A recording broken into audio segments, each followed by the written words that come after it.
let's put out a poll today. I want one that moves. Preseason for 2026. Let's just do it. I want one that moves in the off season. Every weekend in the off season, no matter what happens if you have off the field, like it impacts your ranking. Absolutely. Sometimes you get a Hugh Freeze. Oh, let's drop them. Exactly. Yeah. You get a Hugh Freeze arrested massage parlor thing. That's a big drop, right? But like you do well in the portal, you go up a few. This is the College Football Enquirer, where Ross Dellenger, Steven Godfrey, and myself, Andy Staples, talk about college football every week. And we also, we delve deep into our process and logic. But that is not always required, apparently. We got to talk about the AP poll this week because this has been, I don't know, I was shocked that this became the mushroom cloud it became. But an AP poll voter, the USC beat writer for the Orange County Register, she did not rank USF. She moved Florida up 2 spots. And if you watched USF and Florida play, or if you listen to this show, because we've talked about it a couple times, you know USF beat Florida. It's just become quite the thing. And it's an interesting discussion. I want to talk about it with you guys because I'm a former AP poll voter myself. I voted from 2009 through, I believe, 2013. I can't remember if I did 2014 as well. It ended when Ralph Russo, then of the AP, now of the Athletic, came to me after the national championship game when I was working on my story on Deadline for Sports Illustrated. I was like, I need your final poll ballot. I'm like, Ralph, we're gonna have a problem. Yeah, if you keep bugging me about this poll ballot. Notorious tyrant Ralph Russo. That's a good example of how this can be, right? Because I voted for 4 years, I think, from 13 to like 17, and in the end, as I recall, like I gave up my ballot because I couldn't do it anymore. Because after like post game, I just things were falling through the crack. Like I made a mistake actually. I don't even remember who it was, but I had ranked somebody like 18th one week and they won and they didn't appear in my next poll because I forgot them, whoever it was. I don't even remember. But it's tough. It's like, it's hard to do. It's hard to keep up with, you're at a game, you're covering a game on every Saturday and you're trying to keep up with all the other games and you can't really watch them. You're looking at scores, maybe you're reading and the ballots are due the next morning at 9 a.m. Eastern. And so it's certainly not easy. I'm not defending our AP USC beat writer. AP Haley voter. Sawyer is the person. Yeah. And I said this on my On 3 show yesterday. I've been there. And Ross just mentioned one where he messed up. I left Ohio State off a ballot one week when they should have been like number 4. Yeah. And because the way I did it is, it's a big one. I think you submit your ballot differently now. I think there's like a drop down menu, so it's a little bit easier. But you just made a list and emailed it to them before. And so when I was moving stuff around, I would highlight it, cut it, paste it at the bottom, and then try to move it back to where I thought I wanted it to be. Well, I didn't paste Ohio State back at the bottom. And I thought, okay, I have all the teams that I've got under consideration on the list here. Forgot that I didn't paste them back. And then it comes out and it's like, oh God. And I remember I tweeted it. I said, I'm so sorry. Here's what it would have looked like with Ohio State in it. It won't happen again, ever again. Yeah. And unfortunately, I had my power rankings for SI that came out on Tuesday. So I included Ohio State where they should have been in there. But the only correct response is I messed up and I'm sorry. Yes. Yeah. Haley Sawyer's response was, I don't want to get too much into my process or logic, which was the worst possible not great explanation. Good defense in a relationship argument. I'm going to try that one next time. I've been this married. Morning. It does not work. Okay. Can I? I've never been an AP voter. Wouldn't belong to any club that would have me as a member. But I want to ask you two guys this. Thank you, Mark Twain. Would you? What is the hard and fast deadline? If you're in is what? To rank everyone at the end of like when do you have to have them in on your 9 average a.m. on a Eastern normal day Sunday? Okay. Next morning, Sunday. Why? So, like, I remember getting caught, I covered LSU, right? And I think the stretch that I covered LSU on, they had like 18 of 20 night games. Yes. And this is where I was headed. It was brutal. It was brutal. I mean, you're walking out of the press box at 2:30 in the morning and like you're getting up the next morning at 7:30 or 8 a.m. to like hurriedly do the poll, or you're doing it at 2 a.m. in the morning. I mean, Ross, it's tough.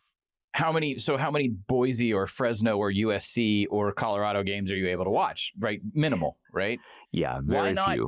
Right. Yeah, and this is in defense of everybody involved here. And we can talk about the coaches poll in a second because it's basically the same situation. That gets boring. I'll get this out of the way. I think we've said this on the show before, but all three of us have seen someone other than a coach fill out said coach's bracket to then Sports turn information director or ops guy. Those are the popular choices. That's right. Shout out Troy Calhoun, who always fills out his own ballot, though.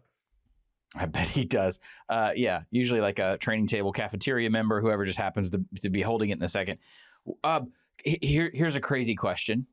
Why? Why not wait a day? Because what every sports writer, every college football writer worth their salt, they're spending Sunday going over everything that happened, right? Especially Ross. So let's take you as an example when you covered LSU. Your nights are pretty much blocked up. You're working until very late. You've got to file. You got to do all this stuff. You're in the press box for a 6 o'clock kickoff, probably around 4. You're missing let's just say generously half the day of football, right? But on Sunday, you're my guess here is that the first thing you do is, let's take a look around what happened in the SEC if I'm covering LSU. Then let's take a look around the top 25, and then let's go from there. Why not just file this damn thing on Monday? Yeah. Well, I think it's that's a good question for maybe a Ralph Russo, right? But I don't. Well, I would assume he absconded. But he still knows probably why they did it. I'm sure he knows why they have. Hang on, I'm going to text him to see if he'll do it on the air. Can I, as a veteran of the journalism business, tell you why they do it this way? I'm going to assume that's the way we've always done it. Well, I'm going to assume they just want it as quick as possible, right? They want to be the first. They want to be quick as possible. They want to beat the coaches poll or whatever other poll that comes out. But yeah, it was always my Sundays too when I covered LSU were spent. I did this like film breakdown, and my God, like my Sundays covering LSU as a beat writer were the single worst days, seriously, of my career. Like I was working 15 hours. It was brutal. And my days started with doing the damn AP poll. So after like the 4th year, I was like, Ralph, like, no. Can you guys say no? Do this anymore. Yeah. Oh, yeah. Yeah. Mm-hmm. Your employer would prefer you don't say no. Correct. And correct. Now, yes. I will say, because I was lucky enough to do it as a national writer, it's much harder for the beat writers. Yeah. Much harder. Maybe an employer could pay you more. Yeah, that's right. Well, so my employer. What are you talking about? Journalism. They, of course, had they got so much, obviously polls get like so much traffic. We talked about it a couple of weeks ago, right? How polls are silly and stupid, but boy, people love them and get traffic. And so that's why we keep doing them. But like my employer at The Advocate, they took my poll, my personal rankings, right? Blasted a headline on it, put it online. It was like the top story for the day on Sunday afternoon or something, I'm getting a very honest answer. He did text right back. Want to make sure he knows that he's live on a podcast before I read off what I said. We're on the record here, Ralph. Godfrey, I texted Ralph like 5 minutes. That was a hard no. That was a hard no. So, sources indicate that maybe there should be some revision to the AP poll. Yes, indeed. But the point is, Haley, her explanation, is what really is bad. Yeah. So we could fix this all because it's not just Florida, South Florida, right? It was like it's bigger for Auburn South Florida. And Baylor as well. Yeah. There was like there was that one. Auburn won at Baylor, but Baylor was much higher. I don't think Auburn was even ranked maybe in a poll. Yeah. So there were some serious issues throughout the poll. Well, and so that's the thing, and so I'm a big polls don't matter. It's for fun. But they do matter. As our friend Ralph always says, it's a historical record. The AP poll is a continuous historical record since 1936. But another thing that I have not brought up that we all know from working in this business, if you'd like your game to get a better TV time slot, if you'd like to be more prominently featured, having a little number next to your name does help. Mm-hmm. The ESPN executives, the Fox executives, they believe that matters. They see consumer behavior, so that matters to them. And so especially if you are USF, that matters to you because you don't get that recognition. You don't get the prime time slots. you want that exposure that ranking brings. So even though, as Haley pointed out, it's a very big group effort and one aberrant vote doesn't necessarily bring you down, but it does drag USF down being unranked in somebody's ballot when other people have them, I haven't seen the points. In the top 15. Andy, they could have been like 17th, instead of 18th, they could have, or something like that. They poor, unfortunately for Haley, the USF folks, found her clip, and then socialized it, and it really picked up steam. There is no great way to do this, guys, right? We're like, I don't want to, she should have been honest and she should have come out. She probably would have been welcomed into this fraternity of people who are saying, hey, I did this one time or whatever. But look, I worked with Bill Connolly, co-hosted a podcast with him for 4 years. Sometimes the analytics will spit out something that doesn't make sense. On a Sunday, I've seen Bill deal with that where he's like, oh, God, Iowa fans are just going to be on me right now because the numbers said this, because they didn't weigh this. Like, we have never arrived at a perfect, pristine way of doing this. And to Andy's point, if you're listening or watching this, you should be watching this on the Fast Network. If you're doing either that, you're a junkie. We're a company, man. Hey, I'm trying. You're a junkie. You're into this. You get all of our obscure college football references. In major media markets, to I think Andy's point, if you are just seeing a game advertised on commercials, if it has the numbers next to it, people who are casuals, who are outside, maybe that potential NFL audience that doesn't always watch college, they're going to go, oh, that's a top 25 matchup. And that's it. It's just an enticement to entry. It doesn't really mean anything. And then we get into our world and we debate it or whatever. But I would love to come up with a perfect metric for this. I don't think it exists. I think we already did a segment on this like a couple weeks ago on how maybe we should start all this in week 4 or something. Didn't we talk about this?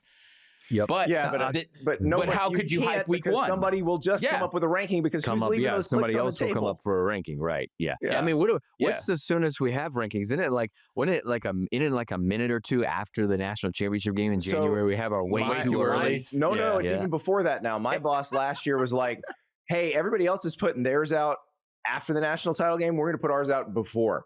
Let's put out a poll today. I want one that preseason for 2026. Let's just do it. I want one that moves in the off season.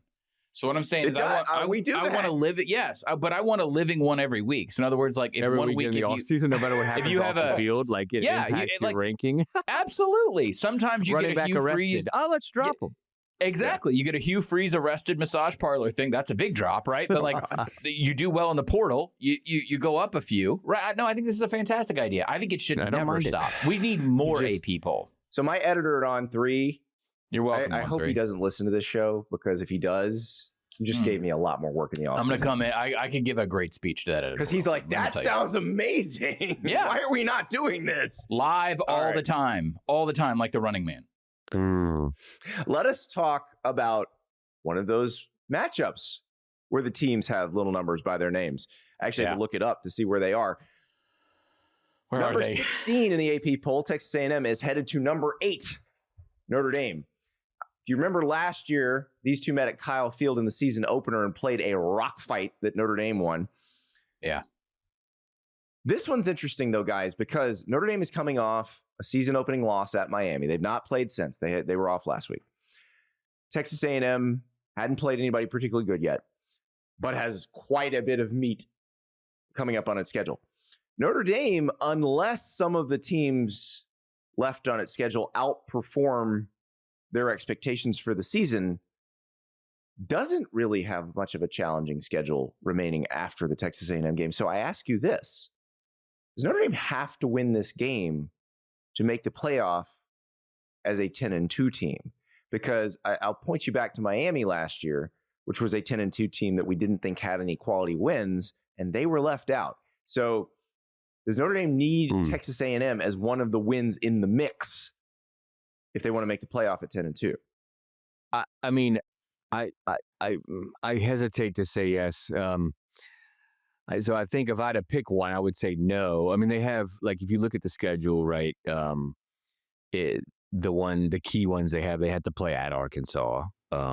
Which could be good. Like, they play Ole Miss this weekend. If they beat Ole Miss, that game looks really big. Yeah, they host USC. One of the games that I thought was going to be good is post Syracuse, but I don't know. The Orange seem a little. What are you talking about? They have some issues. What are you talking about? They handle NC Jim State Mora. or Pitt could be. NC State. Both those teams have started off well. Yeah, one of those two you would think probably will have like at least a winning record. And then there is Navy, who we know went on that run last year before kind of the bottom fell out. But it will be tough for me to see, I hate to bring like the brand into it, but the brand of of Notre Dame going on winning what it would be like. It would be winning 10 in a row games, at that point, right? Yeah, getting left out. Like so, I would imagine that they would be in. However, this one when you lose your opener, obviously it makes it difficult, and I think this is obviously a big one, right? In your home, and I think you're a favorite almost by a touchdown, which is I got a feeling about that one. We'll get to that later. Ooh, interesting. Segment tease for later in the show. I like it. Why not? Yeah. No, I'm excited to see this game. I thought CJ Carr looked at times like a guy making his first start in Miami, especially like the last drive. But I actually was pretty impressed with the way he handled himself at Miami, which Miami's got a much better defense than they had last year. Texas A&M will bring a very salty defense. And the Marcel Reed of it all is intriguing to me too, because remember Connor Wegman was still the starter at Texas A&M when they played last year. Now they've figured out Marcel Reed's their guy. Colin Klein built that offense around him, the coordinator there. Yeah. So is Texas A&M a more explosive team than what Notre Dame saw last year? I would say the answer is probably yes. So this could be a much different kind of game than we saw these two teams play last year, which very exciting to me because this is like, I don't know about you guys. I love games at Notre Dame. I love that atmosphere. It's one of my favorite college campuses. It just feels like you're watching something historic. Like, I don't know. Even when you're there in person, it seems to run in 24 frames per second. Like it feels cinematic. I like that description. That's nice. It's okay to say we don't know. And it's week 3 and we have one data point on Notre Dame, and it was a very close game against a team that has looked to be shockingly competent early on in Miami. So it's okay to say we don't have enough context here. I agree strongly with Andy that the offense that Klein wanted to have in place was not what they saw last year. Quarterback aside, I think all of it just had not sort of been developed fully yet. Small shout out though, just in general, I think that team adjusted quicker than anybody thought they would coming off of the Palace intrigue with Jimbo Fisher. Like that really is the testament to Elko and that staff. Like they were calm, they were disciplined, they were efficient last year. Like, Mike Elko really is it feels like the ultimate adult in the room to me. Yes, absolutely. I could go either way with the whole need of data point thing. What's interesting to me is that in this new era, maybe Notre Dame becomes the most sort of, I always say like you want to celebrate the whole hog of college football. It feels like to me, if we keep this current system, Notre Dame is going to have to be celebrate all of college football because every team they play or beat, they're going to have to turn around and become immediate fans of in a way that you wouldn't have to do in the Big Ten or the SEC because, hey, A&M, if they lose this game, you're guaranteed data point opportunities down the stretch in a way in which the Irish may or may not. Because I look at this, there's a little ACC flab on here. You want USC to be really good when you play them and after you play them, just not exactly on the day you play them. Yeah, Irish fans don't want to hear that, but that honestly, your best bet year in and year out for the next couple of years is a very good USC, a very good Navy. I'm trying to think of the perennials here. You know, they play Pitt a lot, very good Pitt, and then to beat and then cheer for it, like just like A&M last year. Remember, they've added Clemson for an 11-year stretch. So they did that for this very reason, to make sure they've got games that matter in terms of data points. And they want to add Miami, in Florida State. I think they're going to get either Miami or Florida State every year, along with Clemson in sort of a new rotation because which is of also all this, a way to rig right? the ACC's new revenue distribution system in favor of Clemson. Sure is, Florida State and Miami. Well, it's funny, Andy, I meant to mention, you talked about having a little number next to your name and how important that is. And how TV networks look at that potentially. Now we can actually tether TV games, TV slots to real money going to programs in the ACC. Okay. So the ACC, the AP poll is huge now. It's so important. Ross, I don't like that. You're so good at transitions. You're so good at segues because this actually takes us into what we've got to talk about next, which is something happening just down the street from you on Capitol Hill today, because all of this stuff is interrelated. When we come back, Ross's Congressional Minute, that's going to take a lot more than a minute. But first, I want to tell you, Godfrey mentioned this earlier. You listen to us, now it's time to start watching us. That's right, the Yahoo Sports Network is everywhere. If you turn on your smart TV, you'll probably notice a Yahoo Sports Network icon. That's a FAST network. That is a free ad-supported television network. So you click on that icon on your smart TV, and you can watch the College Football Enquirer, you can watch Yahoo Sports Daily, you can watch the Ariel Helwani Show, you name it, we got it. And so that's everywhere, but also you go to yahoosports.tv and you can watch it 24/7 on your phone, on your tablet, all available to you, free 24 hours a day. That would be the Yahoo Sports Network. When we come back, I have the timer set, 1 minute. Ross's Congressional Minute. That will take far more than a minute. We'll be right back. Welcome back to the College Football Enquirer. And Ross, of course, lives in Washington, D.C. Been a lot going on in the world of college sports in Ross's neighborhood, especially this week. So, Ross, I'm going to start the timer. This is Ross's Congressional Minute. Tell everybody what's going on and go. Take a deep breath. Take a deep breath. So here we are. We're on the precipice of the SCORE Act, the first college sports sort of all-encompassing bill that has advanced further than any bill ever, maybe historically. And so we are about a few days out from potentially it being introduced on the floor of the House and potentially being voted on. But in the middle of all this, as the bill gets closer to a vote, and this often happens with congressional legislation, there are factions and detractors kind of coming out to slow or stop the bill's progress. And that's sort of what my column was about on 3 this morning, about all of these issues that are currently happening as this bill gets closer and closer to a vote on the House floor. So we can go through some of that after my minute expires, Andy. Are you seating the floor? What did I do? What happened? How much time do you have? Oh, there it goes. Close. I was close. All right. I was like close. There you go. So, yeah, I mean, we like to think that every week we'll have my Congressional Minute. This one is going to take longer and involve you guys a little more because it's sort of peak time for this. And things are getting drama filled. Let's just put it that way. It is very interesting because I think when this was introduced, it had bipartisan support. Obviously, there's already a Republican majority in the House, and then you had multiple Democrats co-sponsoring it, multiple Democrats already, agreeing to support it. It seemed like a pretty easy thing. The Senate was what they were worried about. Could it break the filibuster in the Senate? Now I've never asked Cody Campbell to see his voter registration card. I'm guessing the oil and gas billionaire who played offensive line at Texas Tech is not a Democrat. Yeah, you don't need to see his voter registration card.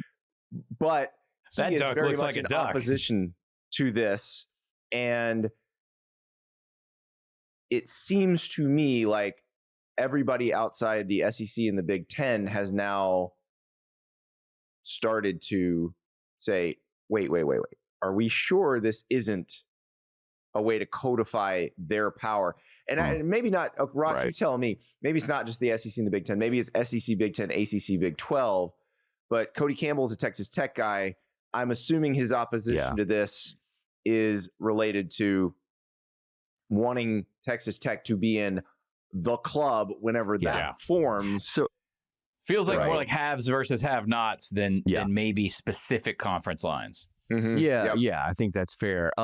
One thing we probably should do is explain what exactly the SCORE Act is, because at least this listenership never actually heard us talk about the SCORE Act. You say what the name, what the acronym stands for. Oh yeah, the acronym. I will translate it to English. Go for it.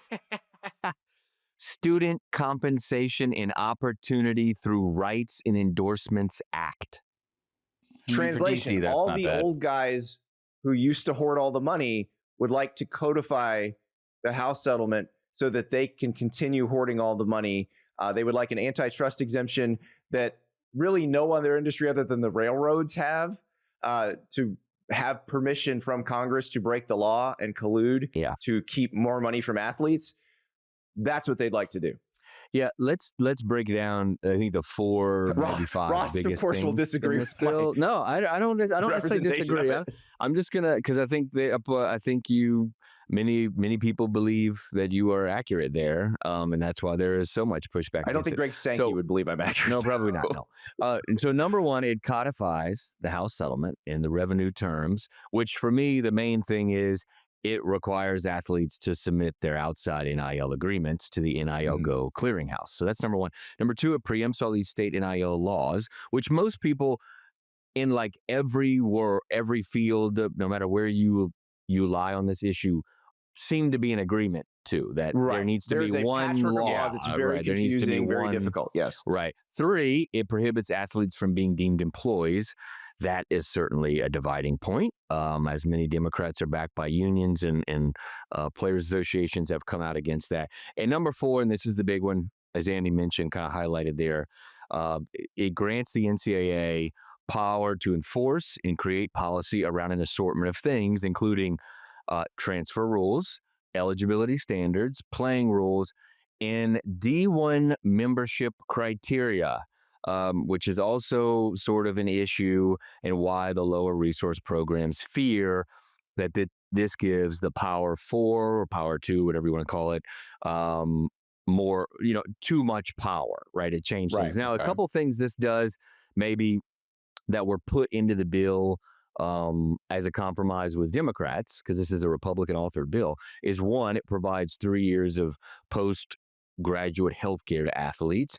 And number 2, it regulates agents and caps their fees at 5%, which is a big deal because we've heard, I think all of us on this have heard that agent fees are 20, 25.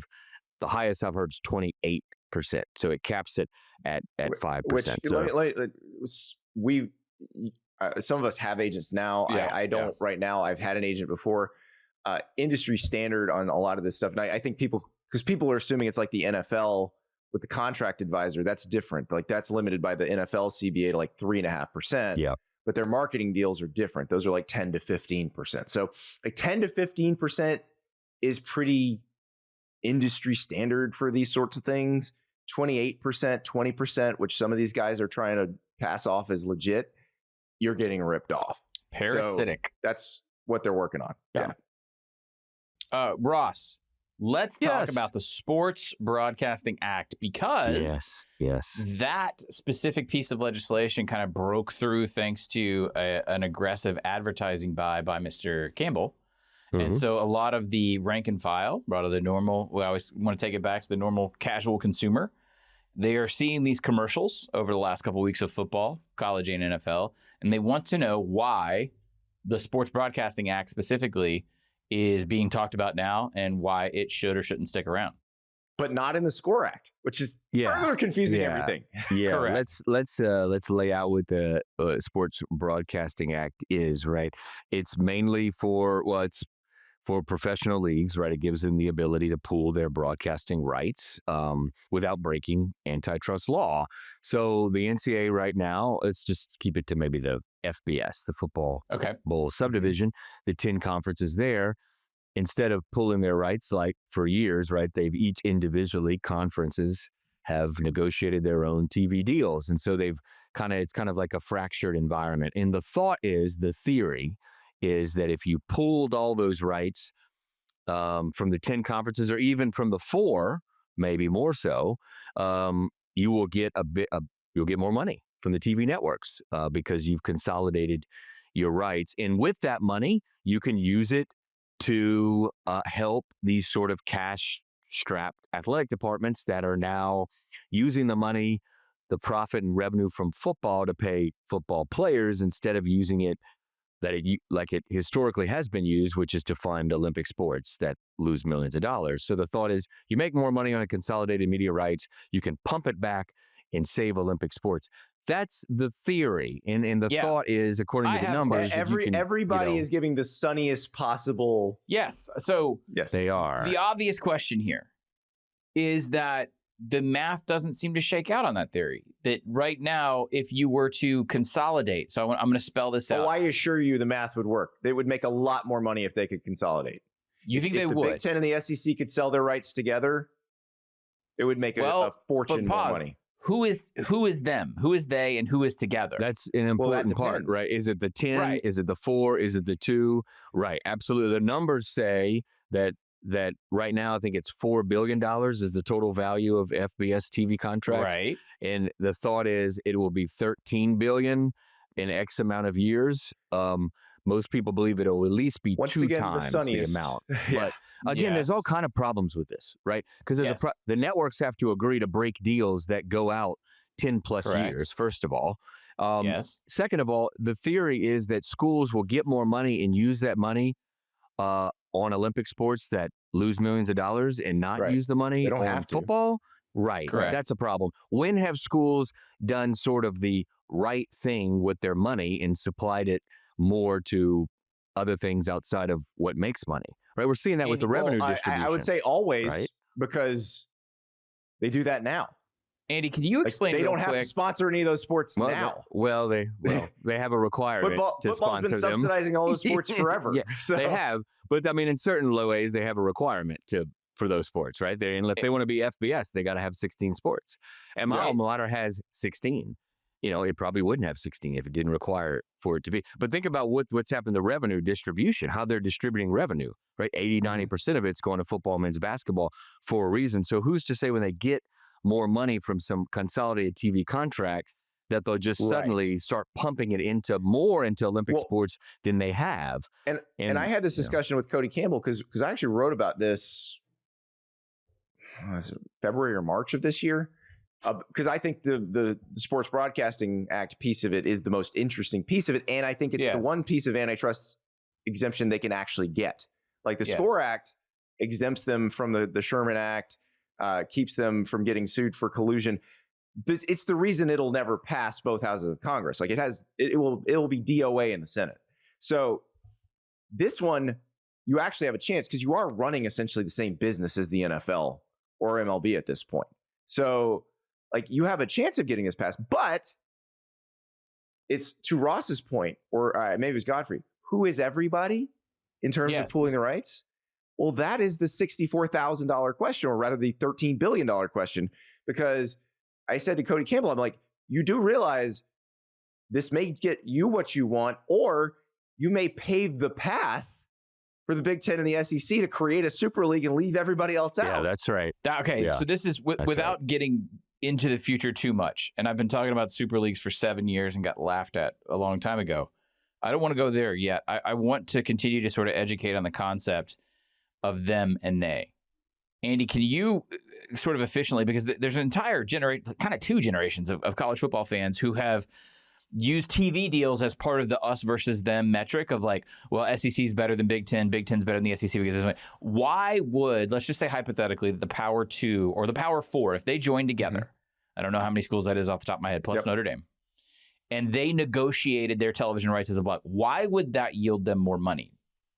Because right now, if you're the SEC and you are selling, let's say the SEC contract with the ESPN disappeared. Okay. You're the SEC and you say, okay, our rights are now for sale. You're negotiating with ESPN, you're negotiating with NBC, you're negotiating with Fox.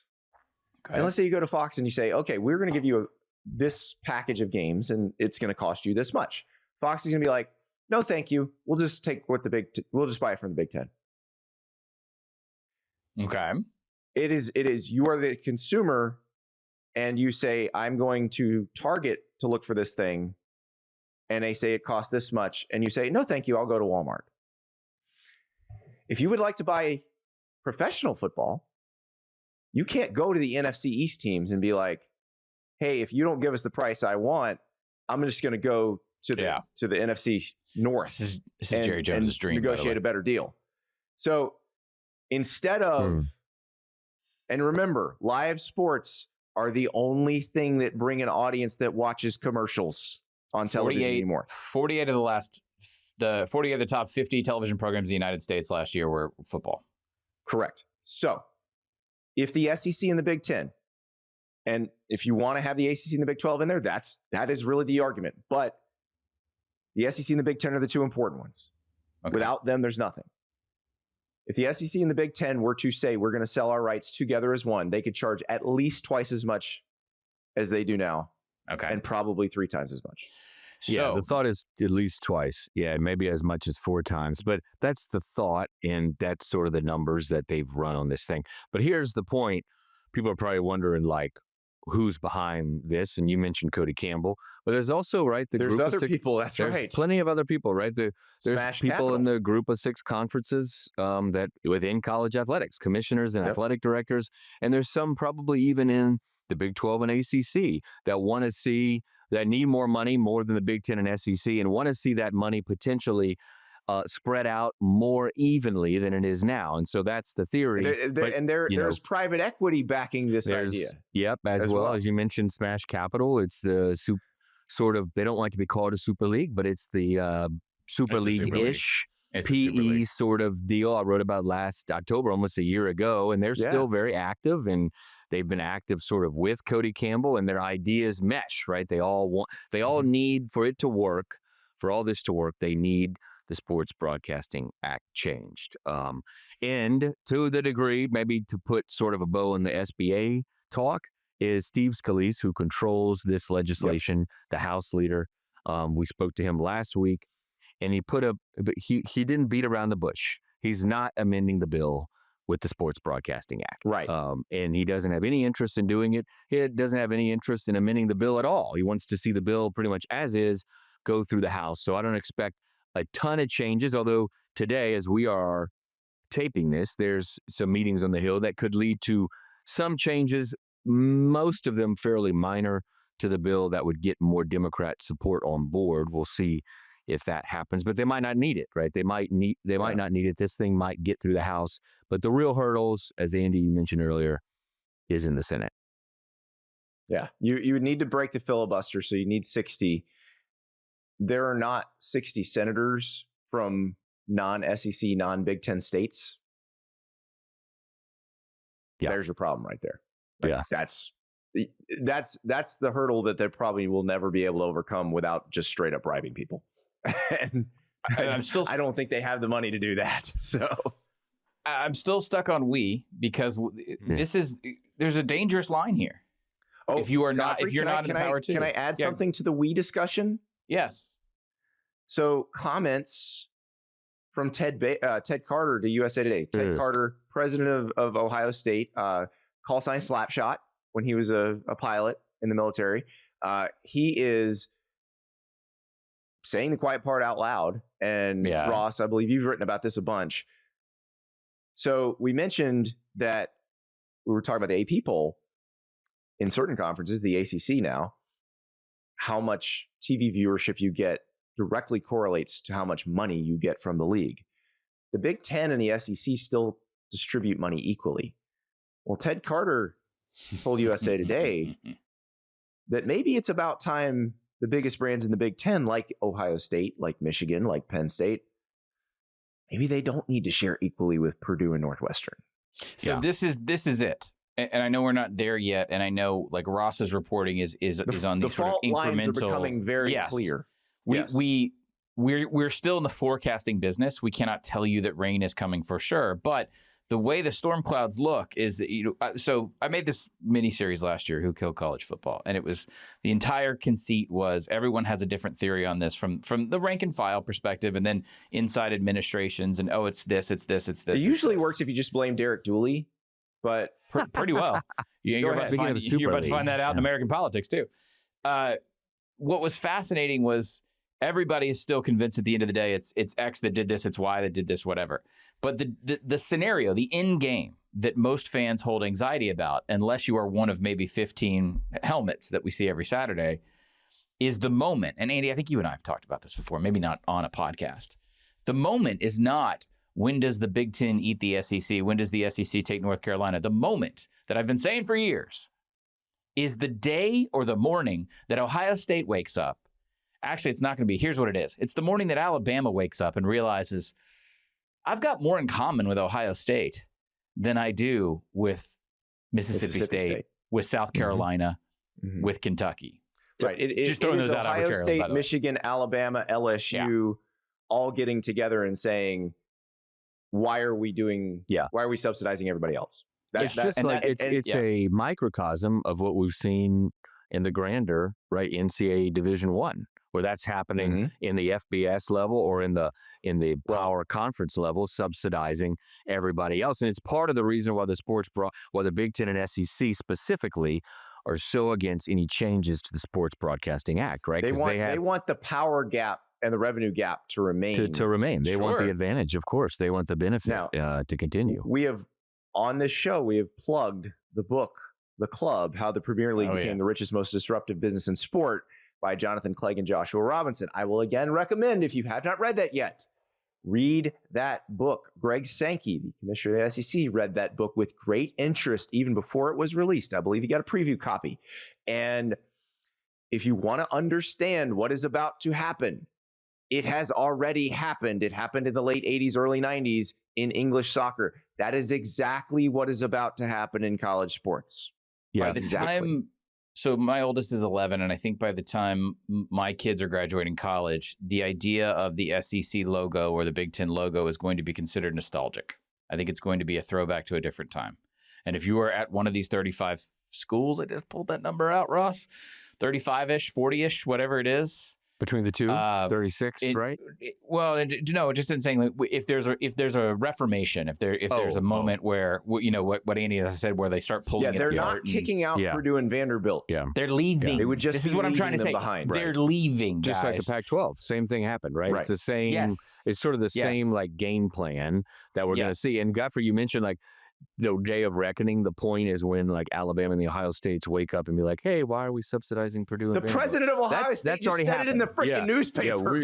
We are done with that. That's happened, and now it's just like, when will they actually pull the lever, right? Because I think they've realized it now. It's like, when are we going to pull the lever? And I think it'll happen first in the Big Ten, as Ted Carter, the Ohio State president, mentioned. And I sat in his office in last November. I actually never ran these quotes.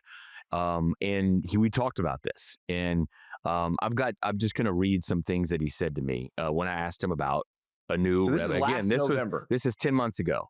Yeah, this is 10 months ago. And with, I think, Godfrey, too, with the athlete revenue sharing era in schools being, money being just more important, right, and necessary than ever, that's going to get them to pull the lever like quicker, right? Of course, it's going to get them there quicker. So this is what he said. So he said, we haven't talked in a lot of detail about that. This is when I asked him about the revenue distribution changes potential down the road because of what the ACC did.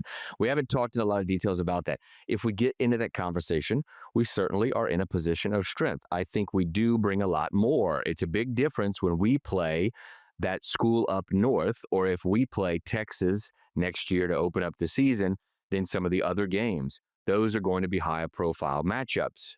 So that he gave an indication, look, we play the big games, we get the money, and we're maybe perhaps a little tired of sharing the money. What I think is going to happen, guys, in the Big Ten and perhaps at some point in the SEC, is they're not going to do a full rev distribution change like the ACC did.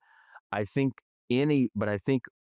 slowly they'll like new money into the league, I think, is going to be unequally distributed. So I think sort of the base money may be in the Power 2. And I mean, I don't know if the Big 12 will ever do it, right? Because there's so much parity in that league. You don't have the sort of the big blue blood type that you do in the Big 10 and SEC. But I think you're going to see like eventually maybe new money in the league start to be unequally distributed based on specifically maybe on big matchups and obviously big brands. Well, and I will go back to the SCORE Act, which is supported by the 4 power conference leagues. The SCORE Act would keep those leagues from doing this in this exact way. Because here's the thing about this, what we've just described. Who runs that? It may not be Greg Sankey. It may not be Tony Petitti. What we've described is a situation where the SEC goes away and the Big Ten goes away and something else emerges. Well, if I'm running the SEC or if I'm running the Big Ten, I don't want that to happen because I might not be part of that. Look, I've seen House of Cards. It's going to be Brett Yormark. That's our Yormark. He's coming in. You just don't even know. He's having conversations. That's our right Yormark. That's our Yormark. That's our Yormark. And then I need like a chime or a ding or something, TJ, if you can work on that. Like, that's our Yormark. Ding. Well, I'm gonna hit the ding on the congressional minute that has now gone for 23 minutes. Yeah, but there you go.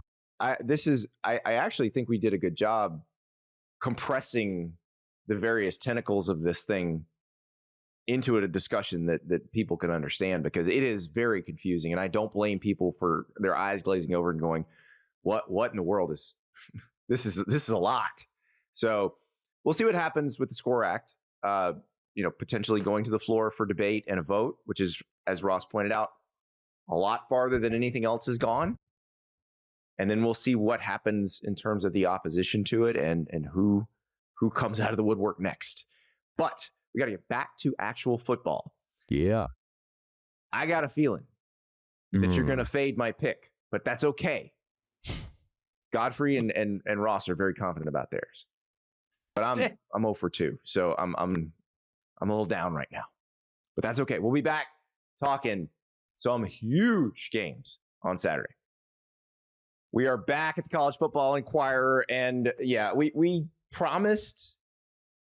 We pitched this I've got a feeling segment as these are the ones we feel strongest about. These are your best bets. We've given you 6 picks. Steven Godfrey has 1 correct. Ross Dellenger and I each 0 for 2. You were 1 in 5. Wonderful. 1 in 5. But hey, consistency is good. Either way, you could follow or fade. Ross Dellenger, what game do you have a feeling about this week? Yeah, I got a feeling up in South Bend that we're going to see a really tight and a really fun and a really good game. And so the Aggies at a 6.5 point underdog, I think, cover this thing because I think it is going to be a nice, tight, good game. So I'm taking the Aggies and Marcel Reed. And for a lot of reasons, what we talked about earlier, right?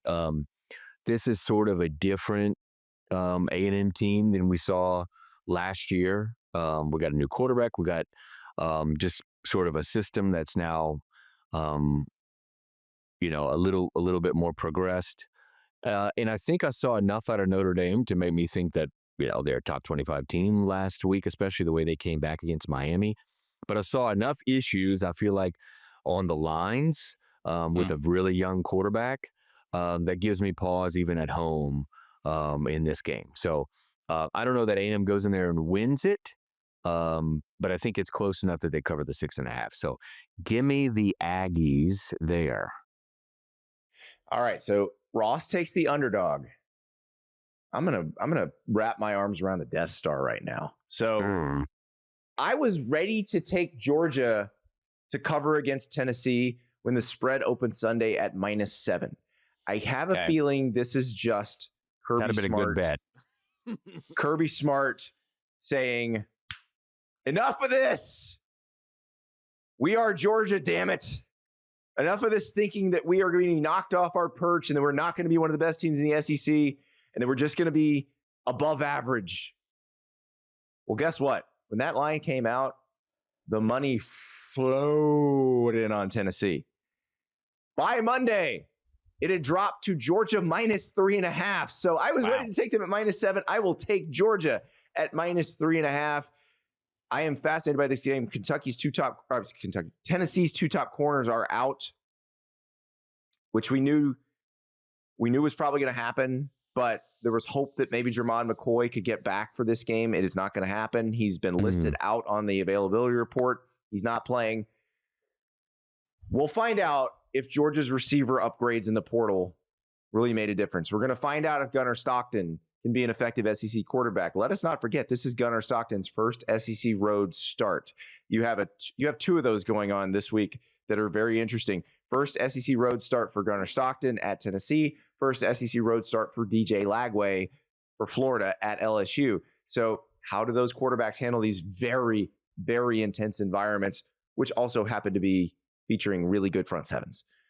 Godfrey, you have what I'm going to start calling from now the pour-over game. You go into your little hipster coffee shop. That's fine. And you order a drip coffee. Make fun. And you assume they're just going to pour some out for you. And you're like, no. Yeah. We do pour-overs here. We'll see you in 15 minutes. So that's fine. All right. If I am nothing more than the pitchfork of college football, I'll die happy. And also, I got mine right last week. So, all right, we talked about rub it in. We talked about tomorrow's offenses today. Cam Ward and John Mateer both recruited by Eric Morris to Washington State, who is now the head coach at North Texas. Eric Morris first recruited Cam Ward to incarnate Word, then took him to Washington State. Package deal, baby. Speaking of package deals, we're going to talk about Washington State at North Texas, but here's what we're actually looking for. South Dakota State's offense versus Sam Houston State's defense. Look them both up. They were both remarkable last year in very different ways.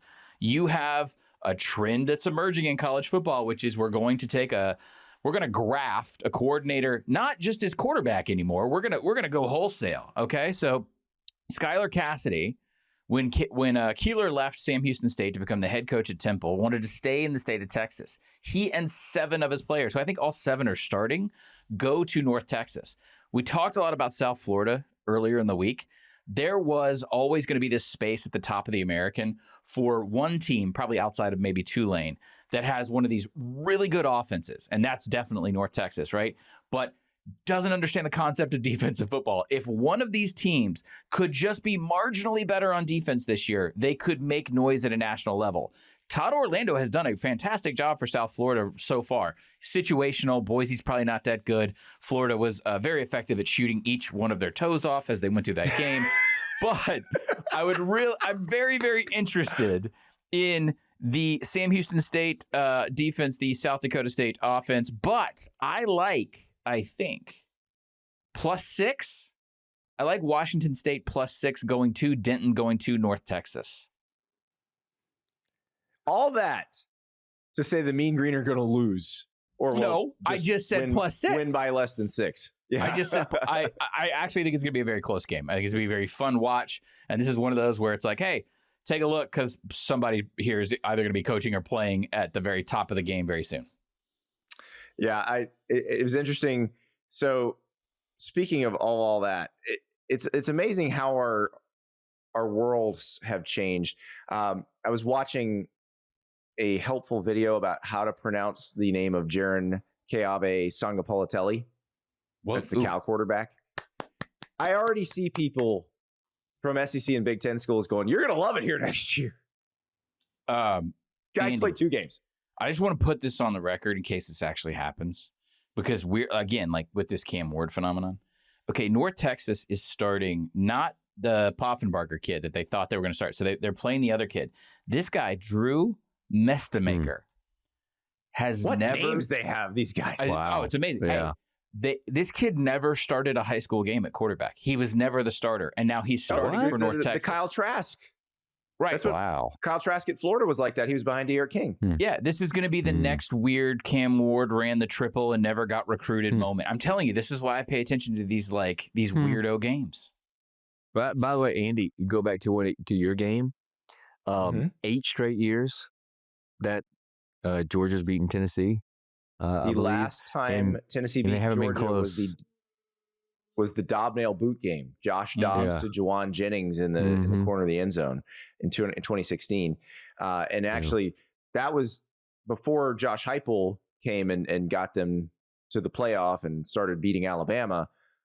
That was the last great moment for Tennessee football before the fall. Like they were ahead. Was that brick by brick? East.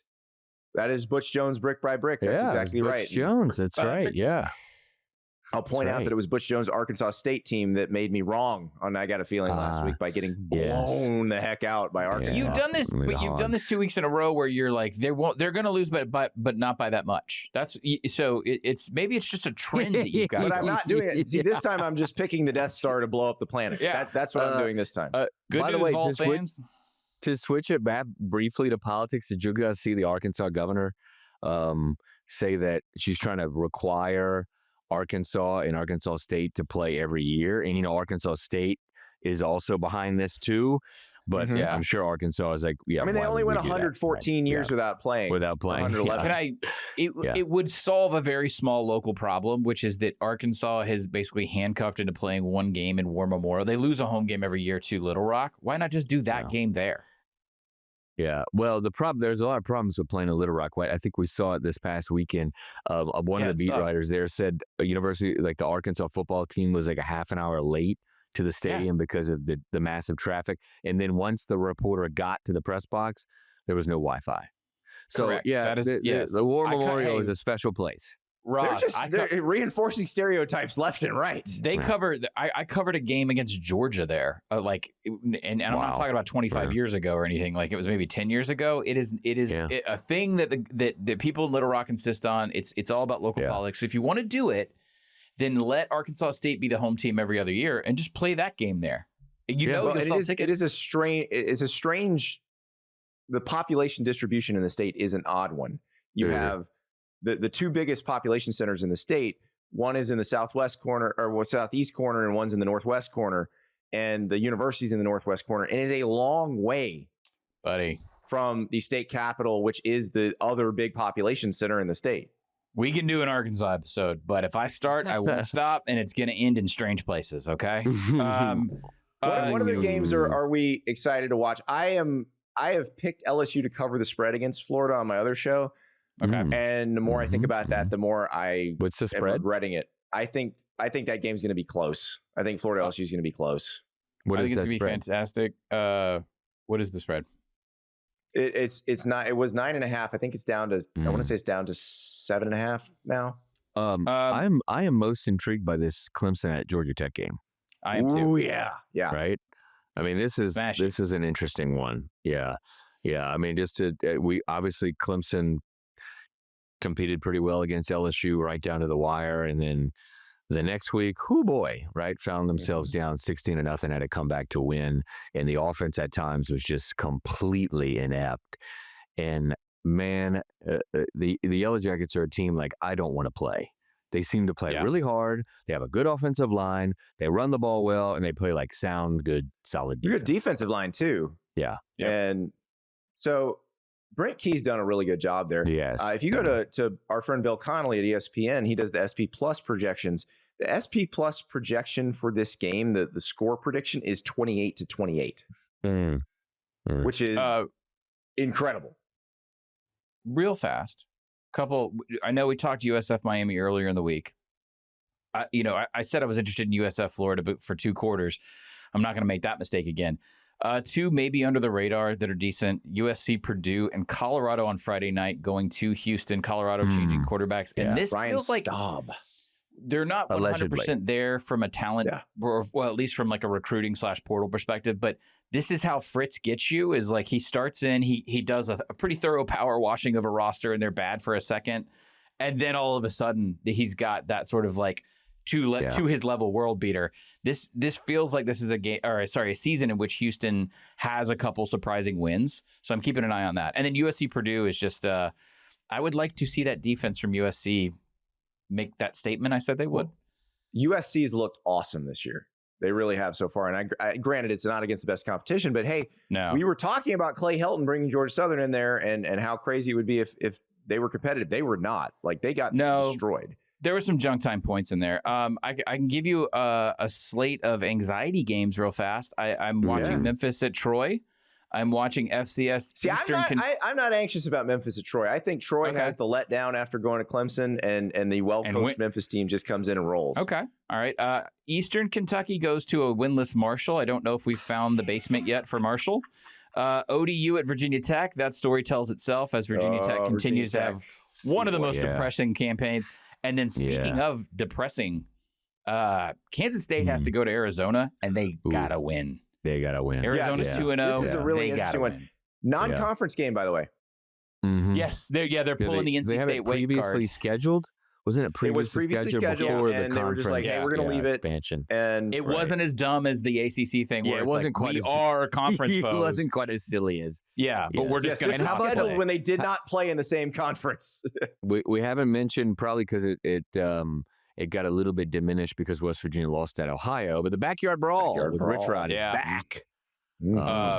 I'm going to mention this K-State situation until they've either lost a whole bunch and we have to talk about a referendum, or they get a lot better. And I don't think they are, because their defense is not good and the development. Look, a lot they lost to an Army team that lost to Tarleton.